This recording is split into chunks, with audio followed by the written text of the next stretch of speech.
actualmente soy socia de la firma Covalente Consultores, donde acompañamos en asesorías jurídicas y contables a pequeñas y medianas empresas. La charla tendrá una duración de 1 hora y los últimos 10 minutos los vamos a dejar para las preguntas, entonces pueden ir dejando las preguntas allí. Inicialmente, cuando me invitaron a dar esta charla, pues claramente surgen como muchos planteamientos sobre con qué temas trato, cuál es la mayor preocupación de las personas. Entonces, pues claramente yo tomé todas las dudas de las personas que me habían transmitido hasta a la fecha, y creo que los temas más relevantes para tratar hoy, y creo que incumben a todos los que, o por lo menos a la mayoría de los que nos están viendo, son tema de contratos de arrendamiento, contratos comerciales y temas laborales. Entonces, la charla más o menos pues va a abordar cada uno de esos temas, tratando de orientarlos un poquito sobre qué hacer. Primero tenemos que abarcar una noción muy importante, que es el tema de la fuerza mayor. Mucha gente dice una pandemia, nunca la habíamos vivido, esto es una fuerza mayor, ¿cuándo íbamos a pensar que esto pues iba a dar? Pero pues realmente tenemos que analizar más allá, no todo por sí solo es fuerza mayor. Yo voy a tratar de tener un lenguaje muy claro con ustedes, porque esto entiendo y la idea es que les quede claro a ustedes como emprendedores y empresarios. Las discusiones jurídicas las vamos a dejar para otro panorama o otra oportunidad. ¿Qué pienso yo y qué he analizado pues sobre la fuerza mayor? Y pues lo he comentado con varios colegas. La fuerza mayor, ¿qué dice el Código Civil? Tiene que tener 3 elementos: que sea imprevisible, irresistible y que sea una causa extraña a la persona. Cuando hablamos de que es imprevisible la fuerza mayor, hablamos de que yo no podía prever que esto me impidiera a mí cumplir con la obligación. Cuando hablamos cuando es irresistible, es que así yo hubiera tomado todas las medidas posibles, yo no hubiera podido resistirme a que esto me llevara a incumplir. Y cuando es extraño, es que sea absolutamente ajeno pues a mí como deudor de una obligación. Estos 3 elementos se tienen que dar, pero además se tiene que dar un resultado, que es la imposibilidad absoluta de cumplir con la obligación. Entonces, ¿por qué es tan importante y por qué hablo un poquito de fuerza mayor? Porque esto va a ser como el planteamiento inicial que nos va a permitir abarcar cada uno de los temas y cómo manejar los contratos. Iniciemos por los contratos de arrendamiento. Yo creo que de las mayores preocupaciones, creo que si no es de vivienda urbana, la gente hoy tiene arrendamientos comerciales y está absolutamente preocupada porque, ¿qué me han dicho los empresarios que me han llamado? Yo tengo mi empresa cerrada, no puedo ir al local, a la bodega, etcétera, no puedo disfrutar del inmueble y así todo tengo que estar pagando un canon. Entonces, tenemos que los contratos de arrendamiento, claramente sabemos, es una prestación periódica donde yo como arrendatario me obligo a pagar un canon y el arrendador se obliga a permitirme el uso y goce de un inmueble, ¿cierto? Hablando pues de arrendamiento de inmueble. Inicialmente es una prestación que se cumple y se dan unas condiciones, porque yo tengo unas condiciones de un inmueble que me gustan, pues que cumple a cabalidad como mis pretensiones, y yo por eso pago cierto canon. Entonces mucha gente pues ha venido con la duda de ¿puedo dejar de pagar el canon de arrendamiento? Inicialmente, y analizando el tema de la fuerza mayor, aquí es muy importante tener en cuenta, y voy a abordar sobre la obligación de uno como arrendatario de estar obligado a pagar el canon. La obligación de un arrendatario de pagar el canon es una obligación de dinero. ¿Qué quiere decir eso? Que es una obligación de género, que es fungible y por lo tanto yo no podría argumentar una imposibilidad absoluta de cumplir. ¿Por qué? Porque el dinero sigue existiendo. Yo puedo tener dificultades económicas, yo puedo no estar gozando del inmueble, pero mi obligación, independientemente de las demás, que es pagar un canon, yo puedo cumplirla. Primero, pues limitándonos a esto, ya les voy a explicar como las consecuencias más allá, pero una imposibilidad absoluta de cumplir amparada en una fuerza mayor, para mí no cabe en las obligaciones del arrendatario. ¿Por qué? Porque es que el dinero no se acaba, o sea, el dinero sigue existiendo y mi flujo de caja no puede ser como la excusa o el fundamento de una fuerza mayor para incumplir. Entonces, ¿qué hacer? Porque claramente yo no estoy disfrutando del inmueble, estoy pagando, no sé, 100 pesos que pagaba por un inmueble que disfrutaba, ya no lo estoy disfrutando y tengo que pagar lo mismo. Entonces, hay una teoría muy absolutamente jurídica y académica, pero pues que sale a relucir en esta relación, en esta situación, que es la teoría de la imprevisión. ¿Qué dice la teoría de la imprevisión? La teoría de la imprevisión dice que cuando haya un desequilibrio contractual, o sea, es decir, de las prestaciones económicas del contrato, yo puedo tratar de equipararlas. Realmente hay dos opciones: negociarlo entre las partes o que un juez declare que hay un desequilibrio contractual. Entonces, pues, la idea no es llegar a jueces, claramente. Lo cual es la sugerencia nuestra: abordar al arrendador en este caso y mostrarle la situación, que existe un desequilibrio económico del contrato, que por lo tanto hay que restablecer las condiciones económicas del contrato, que hay una verdadera afectación al patrimonio y por lo tanto acordar ya sea una disminución del canon en un 50% o un pago en plazos, pues ya a lo que uno decida pues llegar con el arrendador. ¿Qué pasa? Que hay arrendadores que se están aprovechando de la situación y dicen: no, tu obligación es pagar y tú no puedes decir que hay una fuerza mayor porque tú igual puedes seguir pagando y tú no puedes disfrutar del inmueble, pues por una orden del gobierno o por la situación particular, etcétera. Entonces, pues con base en esto están diciendo: tienes que seguir pagando el canon, yo no reduzco. ¿Qué pasa? Y eso puede tener consecuencias, porque tú vas más adelante, un arrendatario que definitivamente dice: aquí hay un desequilibrio económico, voy donde un juez, y el juez más adelante llega a declarar un desequilibrio económico contractual y pues no haber accedido a eso podrá tener consecuencias económicas para el arrendador. Entonces, invitación: tratar de acordar entre las partes, arrendadores y arrendatarios, y buscar un equilibrio económico contractual. ¿Qué puede ser alternativas? Lo que les digo: disminución del 50% del canon, donde hay como un equilibrio contractual. Lo otro que se podría pensar es, por ejemplo, los cánones del tiempo que no se pueda hacer uso del inmueble, trasladarlo en varias cuotas, etcétera. ¿Qué pasa también? Y es muy importante aclararlo en ese momento, y es que todo el mundo está pensando, por lo que dicen las noticias, los periódicos, etcétera, que hay un decreto de arrendamiento donde el Estado prácticamente dijo, donde el gobierno dijo: no hay que pagar, no hay intereses, no hay nada. Entonces, inicialmente, eso fue una rueda de prensa que dio el ministro.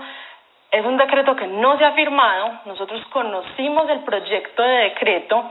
Les voy a hablar un poquito de eso, pero no se ha firmado, y yo creo específicamente que es por una razón en particular, y es que generó pues como mucha controversia porque dejaba desprotegido al lado del arrendador. Entonces vean por qué es tan importante ceder entre las partes, porque ahora les hablaba que de pronto el arrendador tenía como ese lado a su favor de que no se podría argumentar una fuerza mayor. Pero acá, si este decreto llega a salir tal cual lo conocimos, el texto que conozco en este momento, entonces ahí se vería afectado el arrendador. Por eso es tan importante el tema pues de negociar entre las partes. ¿Qué dice este decreto? Como les digo, es un proyecto de decreto, no lo han firmado, entonces todo lo que han dicho hasta ahora de los arrendamientos está pues como en veremos. Inicialmente, el decreto aplica para arrendamiento habitacional y comercial, es decir, para empresas que tengan locales, bodegas, etcétera, oficinas arrendadas, perfectamente válido. ¿Qué fue como lo más controversial? Bueno, el decreto que dice que se suspenderían los desalojos durante la situación y por 2 meses más, que los contratos que se vencen se entienden prorrogados hasta el último día del mes siguiente, que si va a iniciar un contrato de arrendamiento también queda suspendido y se limita hasta el último día del mes siguiente de que termina la coyuntura. Pero lo más controversial fue que dijo que no habría pues no habría intereses moratorios ni penalidades durante la coyuntura y por 2 meses más. Entonces, claro, todo el mundo saltó y dijo: claro, entonces ya los arrendatarios no tenemos que pagar y el arrendador queda absolutamente desprotegido, porque pues si no hay incumplimiento, no hay penalidad por incumplimiento ni intereses moratorios, ni más adelante, según lo que decía el decreto, me podrían terminar el contrato con base en ese incumplimiento de este periodo, entonces pues yo no pago, yo no tengo incentivos para pagar. Entonces, pues ya como a modo de percepción, yo creo que por eso está en stand-by la situación, porque están esperando pues o buscando cómo equilibrar las condiciones. Entonces, por esto, vuelvo y los invito, negocien, sea arrendador, sea arrendatario, lleguen a un acuerdo, busquen un equilibrio económico contractual. Ustedes pueden hacerlo por voluntad entre las partes, y es muy importante porque no sabemos si más adelante la situación normativa, por decirlo así, a favor del arrendador o del arrendatario, y puede que necesitemos de la otra parte. Entonces, por eso es muy importante, y es, yo creo que lo justo, tratar de equilibrar las condiciones económicas. Bueno, frente a los contratos comerciales, entonces, que claramente todo el mundo tiene contratos comerciales andando, es muy importante determinar varias cosas. Inicialmente, determinar el tipo de obligación que estoy obligado, pues, valga la redundancia, a cumplir. Es decir, yo como deudor, ¿a qué me obligué? Segundo, pues que se cumplan los elementos de la fuerza mayor, y aquí yo quiero entrar a discutir un tema muy relevante, que pues se ha hablado pues de la previsibilidad pues como elemento de la fuerza mayor. ¿Qué pasa?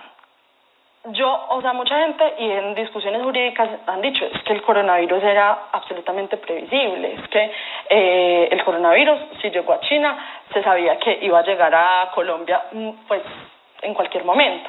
Pero a mí, lo que yo considero y lo que he debatido es que yo no puedo argumentar la imprevisibilidad sobre el coronavirus, sino su llegada y expansión en el tiempo tan rápida a Colombia. Es decir, si yo comparo a Colombia con otros países, podemos decir que Colombia tomó unas medidas anticipadas a las medidas que habían tomado otros países, desde el caso cero hasta que se decretó pues la cuarentena obligatoria y todas estas medidas de reducción de eventos masivos, etcétera. Pasó muy poquito tiempo. Entonces, para mí el tema de la previsibilidad clave en el tema del coronavirus está en eso.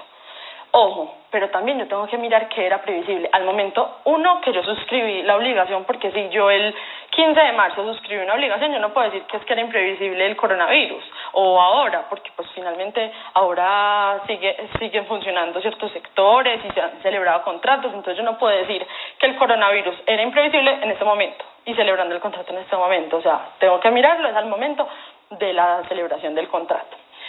¿Qué alternativas hay en los contratos comerciales? Pues primero, mi recomendación, y cosa que pasa solamente cuando estas situaciones suceden, lean el contrato. Muchas veces uno firma y prácticamente ni lee.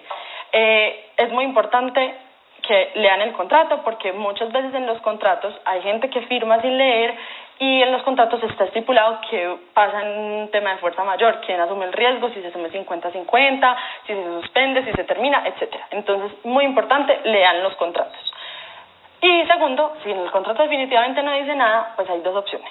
Podemos pensar, si la prestación solo puede ejercerse en cierto tiempo, es decir, yo tenía programado la asamblea de accionistas de mi empresa, y como es en marzo, entonces había contratado un salón de eventos en marzo. Bueno, no se pudo realizar presencialmente, y había contratado X salón de eventos. Para mí esa obligación solo puede ejecutarse en cierto tiempo, solo podía ejecutarse en marzo, porque ya pues más adelante y ya las asambleas las están haciendo virtuales, etcétera, entonces ya no se puede ejecutar. Para mí ahí podemos hablar de una terminación del contrato. ¿Qué efectos tiene la terminación del contrato por fuerza mayor? Aquí hay algo muy teórico, pero es relevante, que es aplicar la teoría de los riesgos. ¿Qué dice la teoría de los riesgos? En asuntos comerciales, pues que es lo que nos ocupa en este momento, es que cada parte asume el riesgo de su obligación. Es decir, si el salón de eventos había contratado el menaje o ya había comprado los insumos, etcétera, para mí claramente el salón de eventos tiene que asumir ese riesgo. Pero también si yo como empresa había dado un anticipo, entonces yo también perdería ese anticipo. Eso pues más o menos así funciona la teoría de los riesgos. Claramente, uno no quiere llegar a una terminación del contrato, y las dos alternativas que les voy a dar no necesariamente tienen que ser las que son.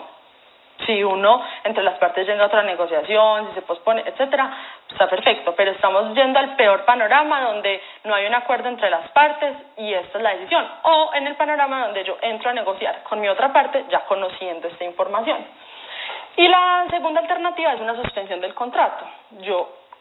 Pues yo tengo una obligación, no es una prestación que sí puede ejercerse en otro tiempo, no se constituye pues incumplimiento de la persona precisamente por la fuerza mayor, no se habla de demora y simplemente se suspende el contrato y se reanuda luego de pues que pase la coyuntura o al momento que se pueda reanudar, o normalmente las partes establecen un tiempo prudencial y dicen si pasados 5 meses no se restablece la situación, entonces se da por terminado y se liquida el contrato, etcétera, pero sí es muy importante, y vuelvo e insisto, tratar de llegar a un acuerdo entre las partes. ¿Qué pasa? Si no llegamos a un acuerdo entre las partes, nos toca, pues claramente esto lo tendrá que decretar un juez, pero pues ustedes ya tendrán argumentos para decidir si negocian o definitivamente toman una alternativa de ir pues a la jurisdicción y defender su posición. Tercer tema, creo que de los más controversiales y más conocidos en este momento, los contratos laborales. Inicialmente, pues, es necesario decirles, el Ministerio del Trabajo, incluso antes de decretar la cuarentena obligatoria, empezó a emitir comunicados, circulares, decretos, pues, por lo menos pronunciarse sobre la situación, sobre qué iba a pasar con los trabajadores, porque finalmente es un golpe a la economía donde sí o sí va a haber una afectación al empleo. El Ministerio del Trabajo, en la circular 21 de 2020, que la sacó antes de decretada la cuarentena obligatoria, estableció como unas medidas en las que permitía a los empleadores a seguir pues como ejecutando con sus trabajadores para no verse tan afectados. Entonces, alternativas: trabajo en casa. Antes no, el teletrabajo como consagrado como en los decretos como estaba establecido antes de la situación, tenía demasiados requisitos, había que cumplir pues con un montón de normatividad. Ya se habla de trabajo en casa, donde claramente no hay que cumplir por ninguna normatividad del decreto, simplemente el trabajador va a prestar el servicio desde la casa, no se paga auxilio de transporte, se pagan salario normal.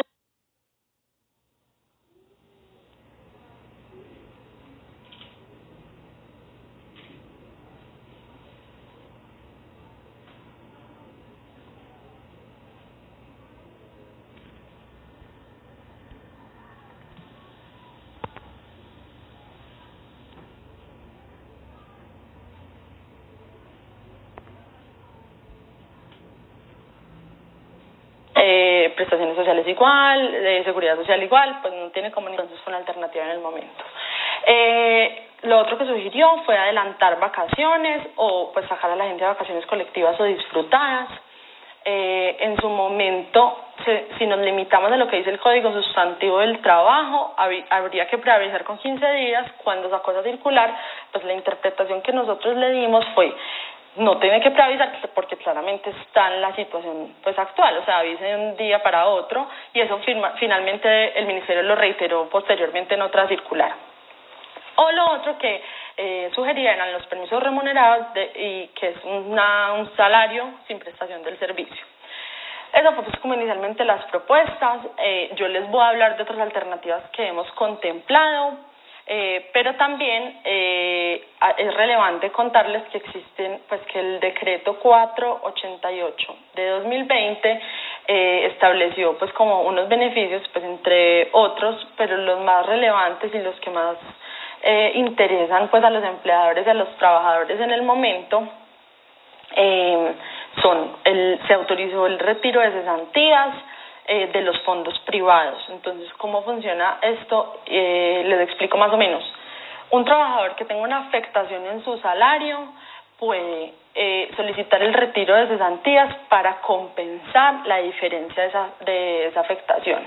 Es decir, el empleador le certifica que hubo una disminución salarial y el trabajador puede ir al fondo y solicitar la compensación. Es decir, el trabajador se ganaba $1.000.000 pesos, ya se está ganando 700.000, esos 300.000 pesos los puede ir a retirar mensualmente hasta que permanezca la situación, pues la disminución salarial.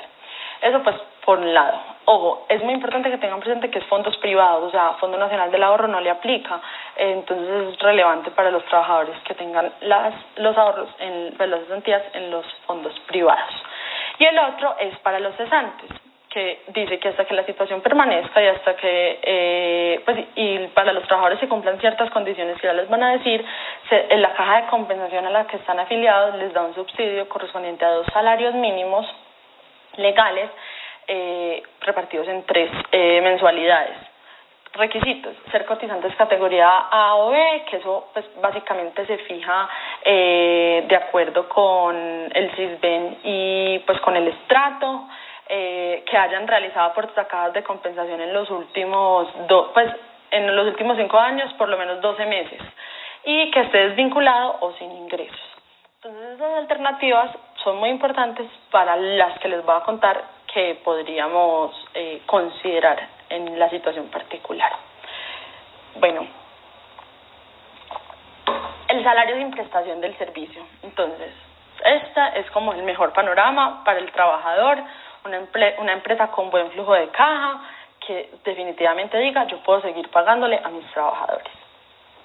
Que como características tiene esto: simplemente se paga el salario, no se paga el auxilio de transporte y se paga la seguridad social completa. El segundo, que ya se los contemplé, que es lo que dijo el ministerio, el trabajo en casa, alternativa buenísima para las empresas que puedan seguir funcionando, o sea, que tengan algo para hacer, porque muchas empresas básicamente están cerradas con 0 trabajo, por más que se pueda ejecutar la labor desde la casa y ya pues seguirlo realizando desde la casa. Lo que les dije, no se paga auxilio de transporte y sí se paga seguridad social completa. En estas situaciones podemos pensar, si de pronto tenemos pactados unos auxilios extralegales de rodamiento o de alimentación, se pueden reducir el pago de esos auxilios porque claramente ya no lo están necesitando los trabajadores, pues ya no lo están usando porque no se están desplazando al centro de trabajo. Otra alternativa que incluso ha salido mucho en medios últimamente, pues en estos últimos días, y que a mí me parece atractiva, y es la compensación de tiempo de trabajo cuando todo vuelva a la normalidad. Con la extensión de la cuarentena, lo que hicieron muchas empresas fue sacaron a vacaciones y digamos que ahora el 13 de abril se les acababa ese periodo de vacaciones. Entonces, ¿qué alternativas están tomando? El tiempo que falta del 13, digamos, al 27 de abril, lo pagan, se paga normal, se paga seguridad social normal, y simplemente cuando se retorne a las labores pues comunes y corrientes, entonces yo por ejemplo le digo al trabajador: no trabaje, trabaje los sábados, y entonces digamos le compensé 10 días, entonces trabájeme 10 sábados del próximo semestre, o trabájeme unos sábados y unos festivos. Entonces esa es una alternativa que me parece viable. Para los trabajadores pues posible que se van a reducir los festivos, pero yo creo que pues la garantía de poder seguir teniendo el ingreso hoy es la tranquilidad, y el trabajo es la tranquilidad pues de muchos. El tema de vacaciones, les explico un poquito. Las vacaciones pueden ser disfrutadas o anticipadas. Disfrutadas es el que ya las causó. Yo le digo: usted sale a vacaciones mañana, los próximos 15 días hábiles se paga común y corriente como se pagan las vacaciones. Las anticipadas, que son un poquito las más relevantes, es un trabajador, supongamos que entró en septiembre, a hoy no ha causado sus vacaciones. ¿Por qué? Porque necesita haber trabajado el año. Entonces, ¿qué alternativa hay? Anticípele las vacaciones, pero con este trabajador en particular sí debe firmar un documento en el que diga que autoriza descontarle las vacaciones, pues lo pagado por vacaciones en caso de terminación del contrato, en caso de liquidación. ¿Por qué? Porque yo puedo tener un trabajador que le di las vacaciones, digamos, se acaba la coyuntura y en un mes consigue trabajo y se va, y yo le pagué los 15 días de vacaciones y no firma este documento, no se lo puedo descontar de la liquidación. Entonces, muy importante firmar ese documento. Otra situación como que, o duda que está surgiendo es cuántos periodos de vacaciones. Inicialmente yo pensaría, el que por ejemplo tiene acumulados, porque muchas empresas dejan acumular, yo dejaría sin ningún problema y sacaría que disfrute todas las acumuladas que tienen. Lastimosamente, esa acumulación pues la va a tener que usar en este momento. Pero Particularmente los trabajadores, digamos que yo le voy a anticipar 15 días, hay empresas que preguntan, ¿le puedo anticipar más de un periodo? Vean, inicialmente el ministerio no ha dicho que no. Por OIT y por salud ocupacional no se recomienda como eso por temas, pues, como les digo, pues ya de salud del trabajador, porque pues no gozaría de descanso remunerado pues casi que en 2 años o más.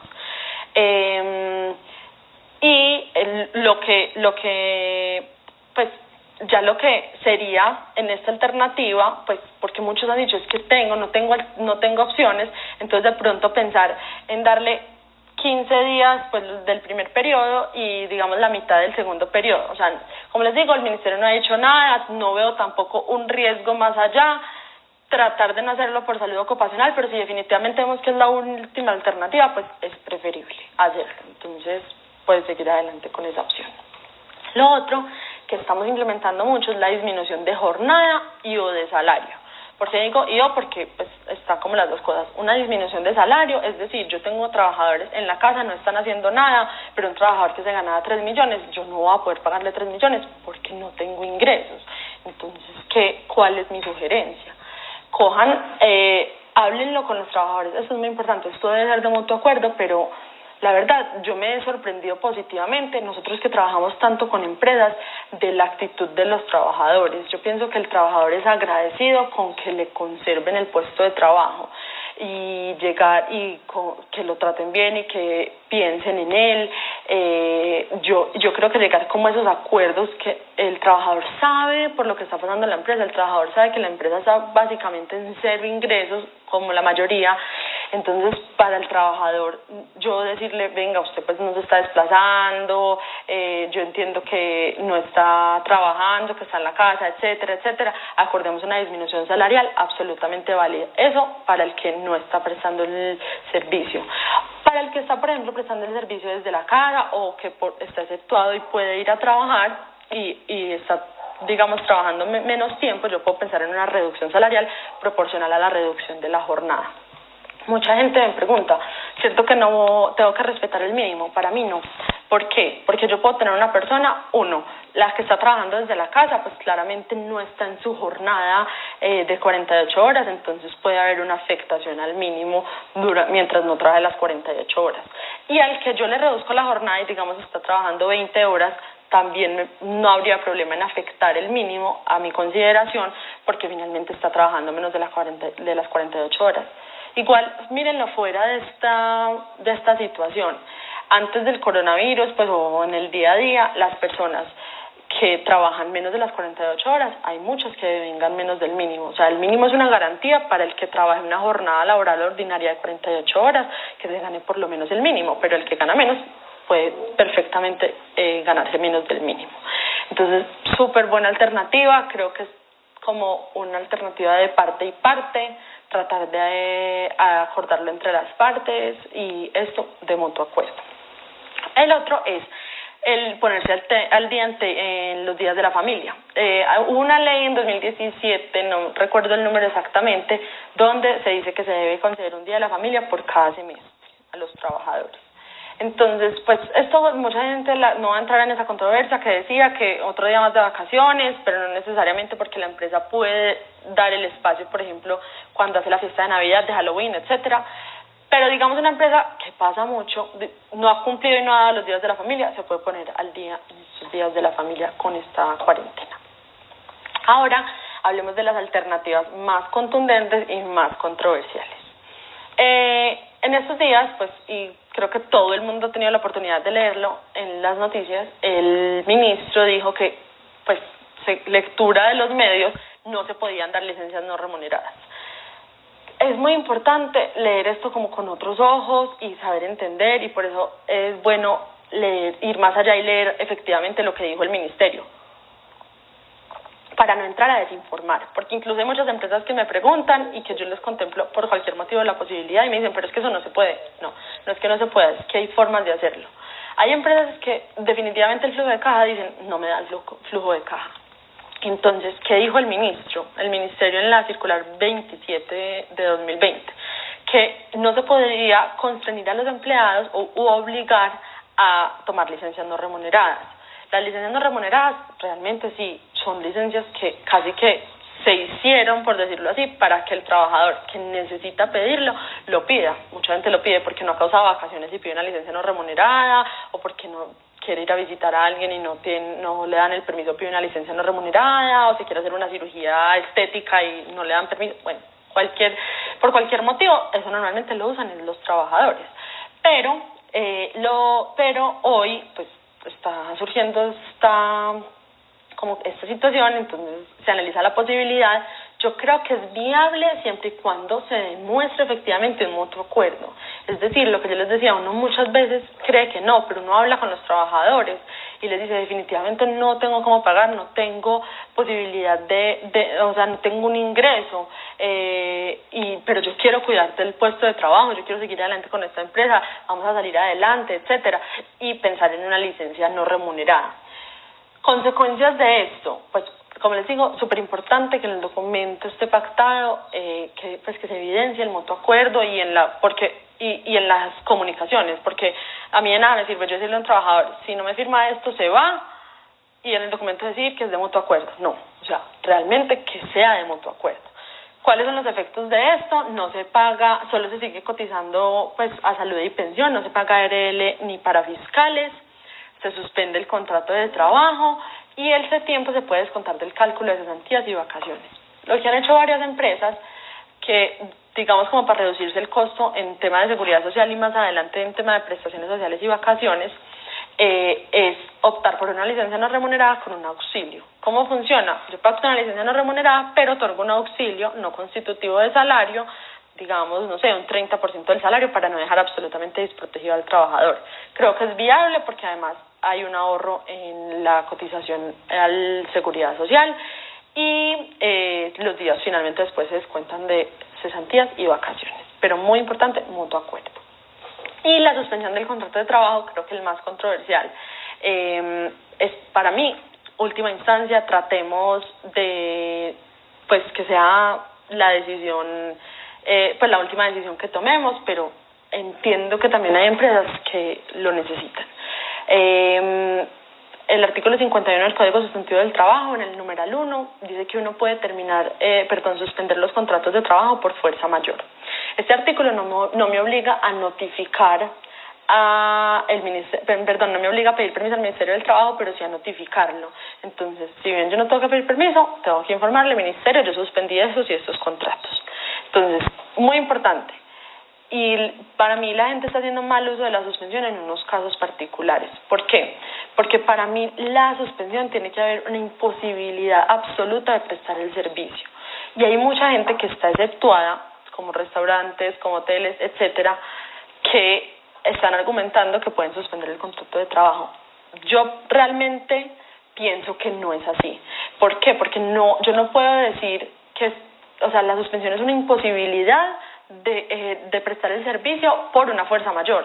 Acá no hay imposibilidad de prestar el servicio si tú estás exceptuado. La imposibilidad, sí, la situación económica está difícil, no puedes pagar, etcétera, pero no es una imposibilidad de prestar el servicio, por lo tanto yo no puedo hablar de suspensión porque la carga económica la tiene que asumir el empleador. Entonces, uno, muy importante. Dos, tiene básicamente los mismos efectos que les dije de la licencia no remunerada, porque la licencia no remunerada suspende el contrato de trabajo, pero acá sí es muy importante aclararles una cosa. El Ministerio ha sido muy reacio a la suspensión. El Ministerio que dijo, básicamente no podemos suspender los contratos de trabajo, vamos a iniciar investigaciones contra todo el que suspenda, el que no cuide el empleo, bueno, etcétera, etcétera, etcétera. ¿Qué pasa? El Ministerio puede iniciar una investigación, ¿cierto?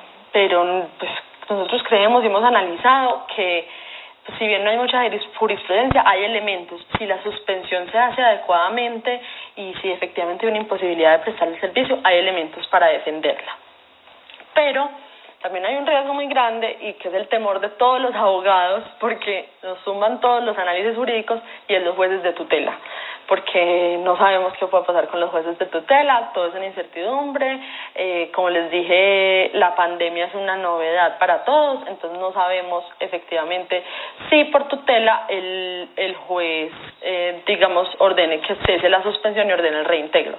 ¿Cuál es la sugerencia? Si usted está seguro, asesórese bien, evalúe su caso y dice, hay imposibilidad de cumplir y no tengo otras alternativas o ya agoté todas, ya saqué a vacaciones, ya no tengo cómo, podemos optar por una suspensión, hágalo bien, avise al ministerio y en caso pues de una tutela que yo creo que no se ganaría, pero todo con los jueces de tutela, como les digo, no se sabe, pues le reintegrarían los trabajadores y usted se ganó un poquito de tiempo por lo menos para solventarse un poquito económicamente, por decirlo así.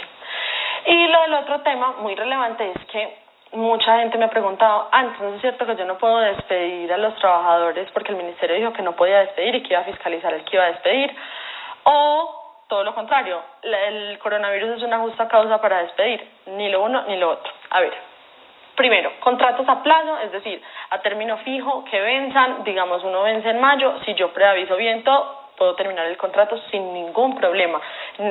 ¿Qué hacen? Notifique. Hay que valernos mucho de los medios electrónicos en este momento, pero creo que es absolutamente válido. Cada vez las pruebas de WhatsApp y eso son más válidas en los procesos, entonces notifique por WhatsApp, notifique por correo certificado, etcétera, por correo electrónico, por llamada y grave, pues todo lo que sea como viable, que le sirva a usted como prueba, preavise y se puede terminar el contrato a término fijo sin problema. Contratos obra o labor, muy importante, la obra o labor a veces la gente se está aprovechando de la situación y dice, sí, terminó la obra, pero realmente no terminó, sino que se suspendió por la situación y ya después que saca la coyuntura, entonces vuelvo y digo, sigamos con la obra. Entonces, ojo que no puedo alegar una terminación de la obra si efectivamente no se terminó. Y ya los contratos pues a término indefinido común y corrientes, por decirlo así, son contratos que yo puedo terminar sin ningún problema, sin justa causa o con justa causa del trabajador que me agredió, me robó, etcétera. Puedo seguir haciéndole el proceso disciplinario y terminar el contrato sin ningún problema. O si definitivamente le quiero terminar el contrato y no tengo pues justa causa, lo indemnizo sin ningún problema, pero ojo, respetando el tope de despidos masivos. Esto pues es un porcentaje dependiendo del número de trabajadores, va más o menos entre el 20, 12, 10, pues dependiendo del número de trabajadores, como les digo, y se mira en un plazo de 6 meses. Es decir, si usted va a empezar a echar a gente ahora por el coronavirus sin justa causa, entonces tenga cuidado, revise 6 meses para atrás y revise los topes dependiendo de su número de empleados para poder dar por terminados los contratos y que no sea un despido masivo. Porque ¿cuál es el efecto? Si llego al tope de despido masivo, tengo que pedir autorización al Ministerio del Trabajo, es demorado, es complicado y seguro con la situación particular va a ser muy difícil. ¿Qué piensa la gente? Y de pronto hay una desinformación y es que despido masivo significa pues que yo no tengo que indemnizar, o sea que si yo pido autorización al ministerio, yo no tengo que indemnizar, y eso realmente no es cierto. Si usted pide autorización al ministerio, el ministerio se la llega a dar, igualmente le toca indemnizar. Entonces, ¿cuál es la sugerencia? En los casos particulares de despidos masivos, negocie con los trabajadores. Hay muchos que dicen, pues si a mí me indemnizan y yo me voy con la indemnización, yo firmo una terminación de mutuo acuerdo, y ese trabajador no le entra en el cálculo del despido masivo. Entonces es una muy buena alternativa, pues porque finalmente el trabajador sí o sí sale con su indemnización, y hay unos que dirán, no, pues yo me voy, tengo buena indemnización, tengo para vivir este tiempo, como otros que no, pero siempre es viable considerarlo en el momento. Entonces eso es básicamente. Si quieren vayan dejando las preguntas, yo pues voy como a modo de conclusión. Como les digo, la fuerza mayor no se puede mirar como en general. Yo tengo que mirar cada caso concreto, mirar que cumpla las 3 condiciones que les dije: imprevisible, irresistible y que sea extraño a mí, y que haya una imposibilidad absoluta de cumplir. supremamente importante esto, porque si no hay una imposibilidad absoluta de cumplir, entonces finalmente yo no puedo argumentar la fuerza mayor pues como escudo pues a mi incumplimiento. Miren el caso concreto y el mensaje que casi que como abogados les estamos dando a muchos hoy es: traten de ayudarse, traten de llegar a un acuerdo. Yo creo que eso es la mejor herramienta. Es mejor un mal arreglo que un buen pleito. Nosotros pues como que pensamos que casi que va a colapsar más de lo que está el sistema judicial con la situación si no se llegan a arreglos.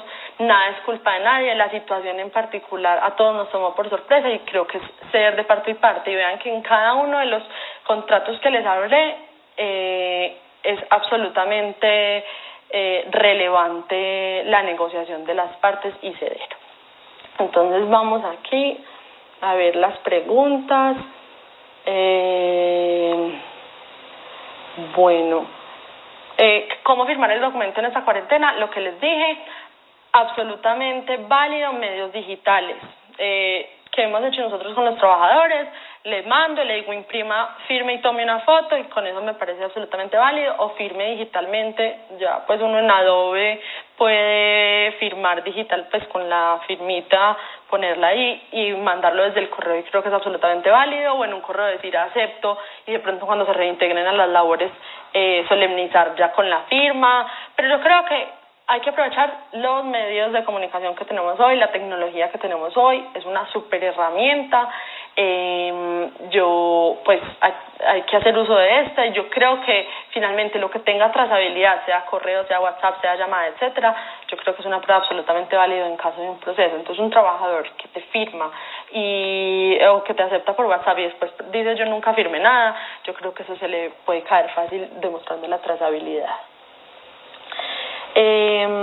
Me preguntan que en el caso de empleadas domésticas. En el caso de empleada doméstica, muchas veces como que pensamos que la rige, porque antes era así y tenían un tratamiento jurídico un poquito distinto, pero ya realmente cuando yo hablo de empleada doméstica es exactamente las mismas condiciones pues de un contrato de trabajo pues común y corriente.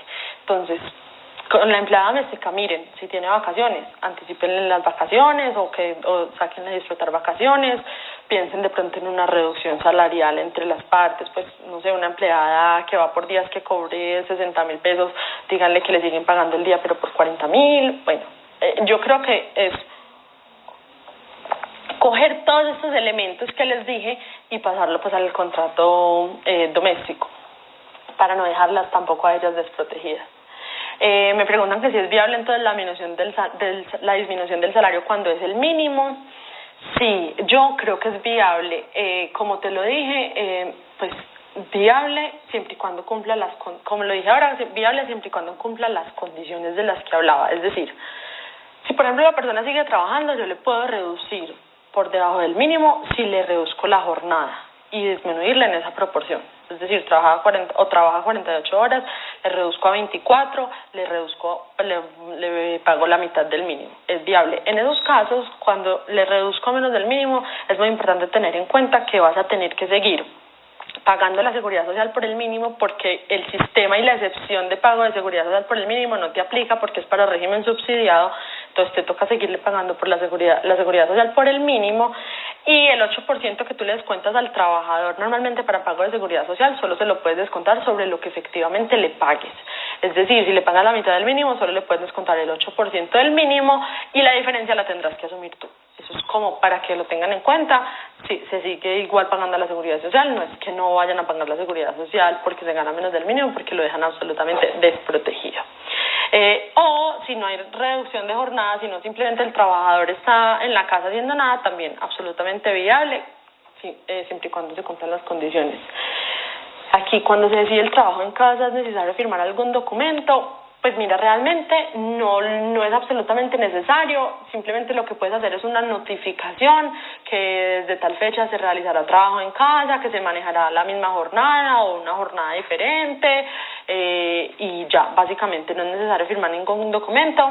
Yo intenté notificar a la ARL, pero la ARL pues la mía en particular, la que usamos en la oficina de nosotros en particular, me dijo que no era necesario notificarlo, entonces pues puede que a ustedes les digan lo mismo. Igual, recomendación, intenten, infórmenle a la ARL, si les dice, no es necesario, entonces pues no hay ningún problema. Yo creo que para el caso en particular están tratando de tener la menor solemnidad posible, porque pues finalmente esa es la mejor opción. O sea, si tú puedes mandar a los trabajadores para la calle y seguirles pagando, yo creo que nadie te va a molestar.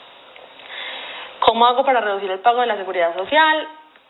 La única forma que sería es un trabajador que gane más del mínimo, acordar una disminución salarial con el trabajador y pagarle el mínimo y cotizarle sobre el mínimo. Ya si el trabajador se gana el mínimo, no puedes bajarle la seguridad social por debajo del mínimo. Sí el salario, pero como les dije ahora, tienes que mantener el pago de la seguridad social.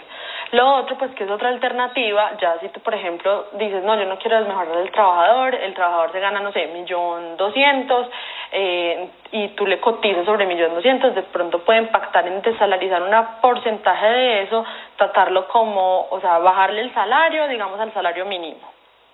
Y la diferencia entre el 1.200.000 y el salario mínimo, tratarlo como un auxilio extralegal por la situación del COVID. Entonces ese auxilio lo pactas como no constitutivo de salario y durante el COVID le cotizas a seguridad social sobre el salario mínimo. Esa me parece una opción viable. Ojo, este auxilio tiene que respetar el 40% del total de la remuneración. Es decir, cojo el 1.200.000, saco el 40% y el auxilio no puede superar el 40% porque si no, sobre esa diferencia tengo que cotizar a seguridad social. Si tengo arrendado apartamento a través de agencia, la agencia puede dejar declararnos. La agencia puede... no entiendo bien la pregunta. Dejar de pagar al dueño del apto.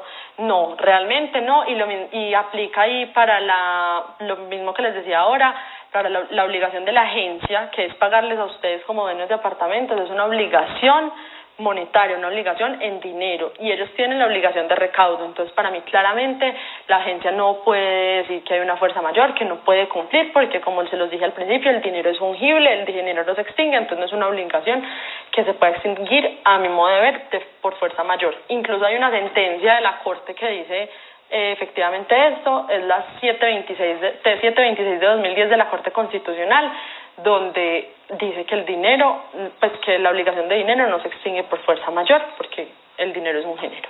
Entonces, para mí, la agencia te tiene que seguir pagando si tú eres dueño de un apartamento. ¿Cuáles son las condiciones para reducir el mínimo si no se está trabajando? Se hace un otro sí al contrato de trabajo. ¿Qué dice este otro sí? Que pues por la coyuntura actual, que el trabajador ha aceptado la disminución de su salario en esta proporción, que a partir de la fecha el trabajador debe engarar ese salario, pues no sé, pongámosle 500.000 pesos, que el empleador seguirá cotizando a seguridad social por el salario mínimo, y que esta pues disminución salarial se mantendrá por 1, 2, 3 meses o por tiempo indefinido hasta que las partes consideren nuevamente que puedan restablecer las condiciones del contrato, y ya. Simplemente uno trocea el contrato de trabajo, más o menos con lo que te dije. Importante que se evidencie el mutuo acuerdo, importante que se diga la duración, o si es indefinido, pues como cuál es la razón para volver a las condiciones iniciales, y ya, básicamente es eso. Y los arriendos de locales se puede dejar de pagar. Lo que les decía, esto, pues para mí el tema de la fuerza mayor, la obligación pues del pago aplica tanto para urbano como para comercial. Para mí no se podría dejar de pagar, pero como les dije al principio, hay un desequilibrio económico en las condiciones del contrato. Entonces yo puedo hablar y como sacar a relucir esto al arrendador y decirle que yo estoy pagando por un inmueble que no puedo usar, entonces que restablezcamos las condiciones económicas del contrato, lleguemos a un acuerdo, no sé, reduzcamos el 50, el 70, no sé, lo que consideren, pues que simplemente ya cuando se acabe la situación, pues se vuelve a restablecer las condiciones nuevamente. Pero no considero que sea viable dejar de pagar. Ojo, esto es antes de considerar el decreto que ya les dije que seguramente va a sacar en los próximos días el gobierno. Como les dije ahora, no sé si alcanzaste a escuchar, pero como les dije ahora, el proyecto de decreto mantenía como la condición de que si no se pagaba, no que se pudiera dejar de pagar, pero casi lo mismo, porque si no se pagaba, simplemente yo no estaba sujeto ni a incumplimientos, ni a intereses moratorios, ni a así para dejar pagar. ¿Qué pasa? Este decreto no lo han firmado y yo creo que lo van a modificar, pues, o es lo que hemos considerado en varias discusiones jurídicas, porque mucha gente dijo que se dejaba desprotegido al arrendador. Entonces, pues con esta situación en particular, la idea no es dejar desprotegido a nadie, entonces pues la idea es equiparar las condiciones. Entonces, por lo que te digo, si ese decreto sale tal como está, pues tú podrías dejar de pagar, no te podrían cobrar intereses moratorios ni podrían declarar el incumplimiento del contrato, pero si no sale, y digamos que no sale nada, para mí tienes que seguir pagando. Esperemos que en el decreto salga una condición, pues como alguna normatividad que permita que las condiciones sean como similares y equitativas entre las partes. Bueno, yo creo que ya aquí había el sector público puede interrumpir la firma de un contrato ya pactado con la excusa de la emergencia social. Lo que te digo, normalmente los contratos del sector público pues siempre tienen mucho clausulado, muy importante leerlo, establecer pues como cuáles fueron las condiciones en caso de una fuerza mayor, pero si el contrato no se ha firmado, pues básicamente, pues salvo que se hayan ejercido algunas prestaciones, yo declararía que estaría como suspendido y si se pueden ejecutar más adelante, pero si no se ha firmado nada, si no se ha ejecutado nada, pues básicamente ese contrato todavía no existe, entonces claramente sí podrían posponerlo, la ejecución. Bueno, yo creo que esto fue todo. Voy a dar más charlas sobre el tema, pues inicialmente no, aquí les queda el en vivo. Si de pronto hay novedades, pues no sé si más adelante se considerará otra charla, pero pues por ahora los invito a que se conecten nuevamente el próximo miércoles a las 7 de la noche. Se va a publicar la invitación con todos los detalles. La idea es que los van a acompañar muchas más conferencistas con diferentes temas, entonces aprovechenlo. Muchas gracias por acompañarnos, gracias a la Corporación Mundial de la Mujer de Medellín, de Mis Manos, por la invitación. La transmisión va a quedar publicada 24 horas y si desean que les enviemos los enlaces o diapositivas de la charla, nos escriben a la historia que va a postear de Mis Manos para compartirles la información. Muchísimas gracias y que estén muy bien. Feliz noche.